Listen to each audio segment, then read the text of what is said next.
Hello, shalom, shalom, shalom. Bakka jirtanitti nagaan fayyaanni Waaqayyoo karaa gooftaa keenya Yesuus Kiristoos isiniif haa baay'atu. Hundumti keessan akkam jirtu nagaa isin gaafachuun barbaada. Akkuma beekamu yeroo dhiyoo asitti wanta keessa koo jiru keessaatii dubbii macaafa qulqulluu, dubbii dhugaa fi dubbii jireenyaa kan ta'e kana waliin akka ilaallu barbaade gara keessanitti deddeebi'aan jira. Waan tokko jalqabuun dura dhiisuutu gaariidha. Edda jalqabanii garuu wanta qaban tokko itti adeemanii wanta namoonni baruu qaban wanta keessa ofii jiru yeroo dheeraa keessa adeemsaan hafuura Waaqayyoo keessaa dubbii Waaqayyoo keessaa wanta hubatan walii qooduun doqnummaa miti. Dubbii Waaqayyoo dubbachuudhaaf dubbii Waaqayyoo himuudhaa fi beekumsi addaa ta'ee fi wanti addaa barbaachisu hin jiru. Hafuura Waaqayyoo keessa ta'anii dubbii Waaqayyoo hubachuun qofti gahaadha. Kanaaf akkuma isinii ibsuu yaalatti liiv istiriimii galeen ture. Sagaleen kiyya baay'ee ciccitaa, baay'ee waan fagaatu natti fakkaata garuu akkasumatti kaameraadhaan immoo ilaaluudhaaf yaaleetaniini gaaffii kaaseen isinii wajjiniin haasa'eetu ture. Waaqayyo dhuguma nama fakkaata. Inni nama moo nama miti? Namatti immoo hin fakkeeffamaa?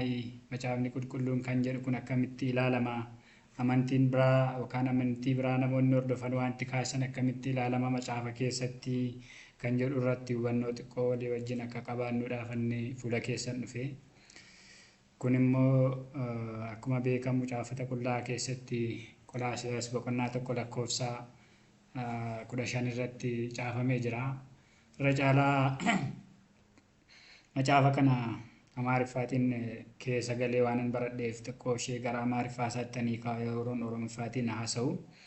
Akkas jedha, Kiristoos የማይታየው አምላክ አምሳል ነው jedha Amaariffaa isaatiin. Yeroo gara Oromoffaatti hiikamu Kiristoos Yesuus bifa Waaqayyoon ijaan hin argamne kun ittiin namatti mul'atudha jedha. Kana jechuun maal jechuudha? Macaafa keessatti iddoo biraatti garuu Waaqayyoon namni takka ijaan argee beeku hin jiru jedha. Waaqayyoon namni takka ijaan argee beeku hin jiru jedha. Iddoo biraatti immoo Waaqayyo hafuura. Kiristoos Yesuus bartoota isaatiin Waaqayyo hafuura, inni ammoo warri isa waaqessan hafuuraa fi dhugaadhaan isa waaqessu jedha. Kanaaf Waaqayyo hafuura adda ta'een mul'ataaree moo akkamitti mul'achuu danda'a? Namoonni akkamitti Waaqayyoon ilaalu? Waaqayyo maal fakkaata jedhanii yaadu kan jedhu irratti macaafni waan tokko kana qofaa bal'inaan akkanan ilaalluuf ka'a. Waaqayyo kun ijaan hin mul'atu, inni hafuura. Garuu Waaqayyo inni ijaan hin mul'anne kuni gara namaatti gaafa mul'atu Kiristoos Yesuusiin fakkaata jechuudha. Kanaaf namoonni Waaqayyoon arguudhaaf jiru gara fuulduraatti abdii isaaniiti. Abdii uumamu hundumaatis kuni gara dhumaatti yookaan bara dhumaatti namoonni hundinuu fuula Waaqayyoo deemuuf akka jiran, firdiidhaafis fuula isaa dhaabbachuuf akka jiran, amantaa kiristaanaa keessatti qofaa otoo hin taane amantoota biraa keessatti illee yookaan amantiiwwan biraa keessatti illee caaffannoon isaanii haasa'u jechuudha. Kanaaf qabatamaatti akkuma macaafni jedhu dhuguma Waaqayyo nama fakkaata moo akkuma macaafonni biraan jedhan Waaqayyo fakkaattii yookaan uumama keessaa waan itti fakkeeffamu kan hin qabnedha. Isa jedhu irratti xiqqoo ishee haasa'uu barbaadeni. Amantaa tokko tokko keessatti Waaqayyo lamas miti namas miti kan jedhu kaasuu kan barbaadan jiru. Chaalenjii gochuudhaaf amantoota warra Kiristoos Yesuusiin amananii warra Kiristoos Yesuus akka fayyisaa lubbuu isaaniitti fudhatanii jiraataniif yeroo takka akka gaaffiitti wanti ka'u Waaqayyo lamas yookaan namas ta'uu hin danda'u kan jedhudha. Amantiiwwan tokko tokko keessaa fakkeenyaaf amantii akka Musliimaa keessaa immoo Rabbiin fakkaattii yookaan immoo uumama keessaa fakkaattii hin qabu kan jedhudha. Dhugaan jiru garuu Rabbi waan itti fakkeeffamu qaba.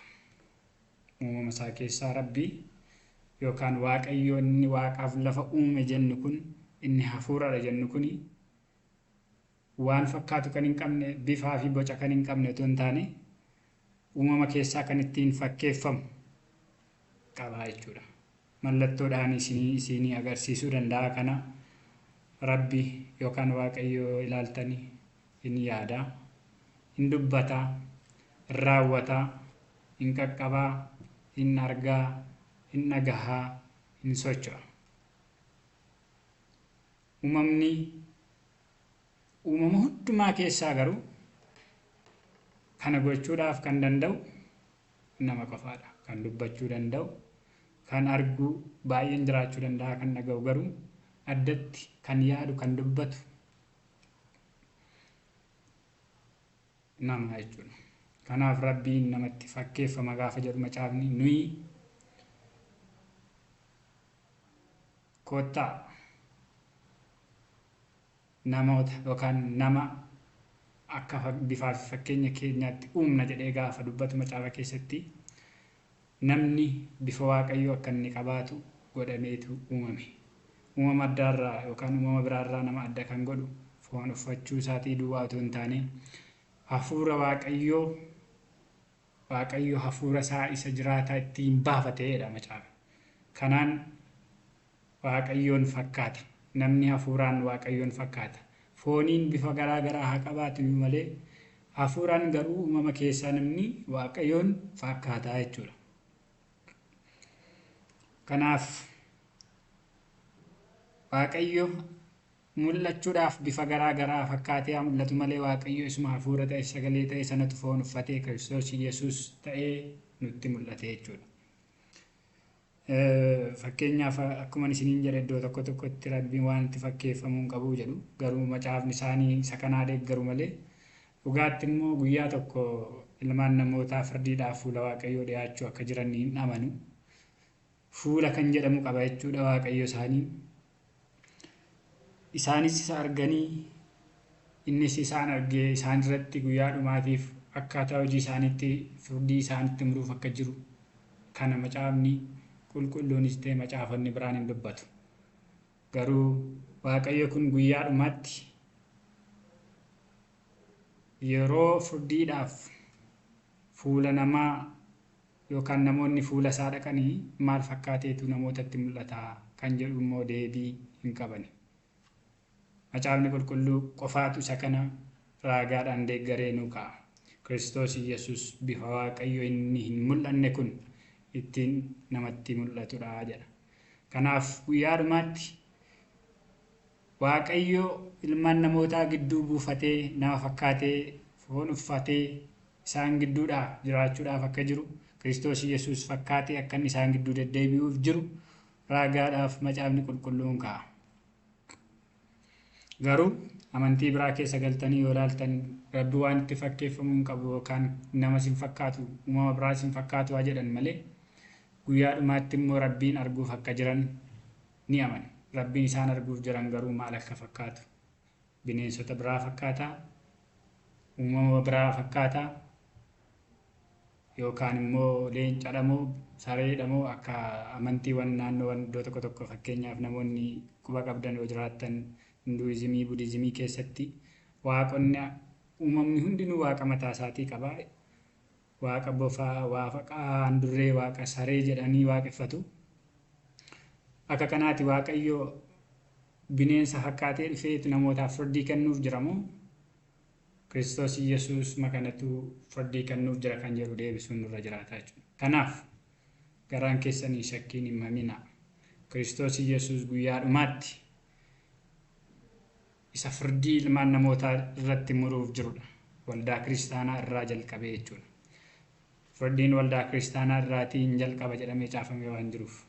Firdiin inni jalqabaa waldaa kiristaanaa irratti adda ta'ee booddee ammoo Kiristoos Yesuus firdii isa dhumaa uumama irratti yookaan uumama hundumaa irratti muruudhaaf deebi'ee dhufaa jechuudha. Kanaaf obboloota koo yaaduma kanarrattiin yaada isiniif qooduu barbaade baay'ee haasa'uun barbaadu. Waaqayyoo isin haa eebbisu. Waaqayyoo ayyaanaaf nagaa isaatiin isin haa eebbisu, isiniif haa baay'isu jechuun barbaada. Bakka jirtanitti nagaan Waaqayyoo isinii wajjiniin haa ta'u. Yeroo biraa wanta baay'ee keessa gallee dubbii Waaqayyoo haala garaa garaan ilaaluu dandeenya. Nagaatti bakka jirtanitti.